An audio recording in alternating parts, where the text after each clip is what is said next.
কারো ক্যান্সার দেখে যদি এই দোয়াটা আপনি বিশ্বাসের সাথে পড়েন, জীবনে কোনোদিন ক্যান্সার রোগে আক্রান্ত হবেন না।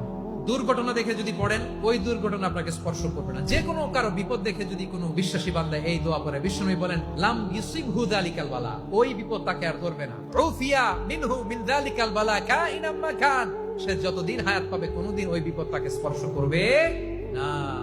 অনেক সময় আমরা দেখি হাসপাতালে ক্যান্সারের 3rd স্টেজে চলে গেছে, লোকটা হ্যাংলা হয়ে চিকন হয়ে হায়রে কি কষ্ট পায় দেখি না। বিষ্ণু বলে একটা দোয়া যদি কেউ অন্যের কোনো বিপদ দেখে পড়ে, ওই বিপদ তার জীবনে কখনো আসবে না। অনেক সময় হয় যে আমরা মহাসড়ক দিয়ে যখন চড়ি, দুর্ঘটনায় আইরে আল্লাহ, দুর্ঘটনায় মানুষের মাথা একদিকে দেহ আরেকদিকে, এরকম হয় না? আল্লাহ তুমি হেফাজত করো। বিশ্বনবী বলেন এই দুর্ঘটনা দেখে কেউ যদি এই দোয়াটা পড়ে, তার জীবনে সে কোনোদিন এরকম অ্যাক্সিডেন্টের সম্মুখীন হবে না।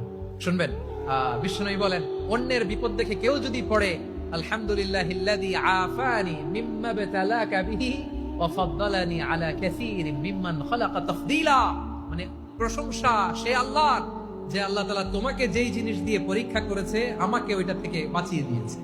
তোমাকে আল্লাহ যেই বিপদে ফেলেছে আমাকে ওই বিপদ থেকে তিনি মুক্ত রেখেছে।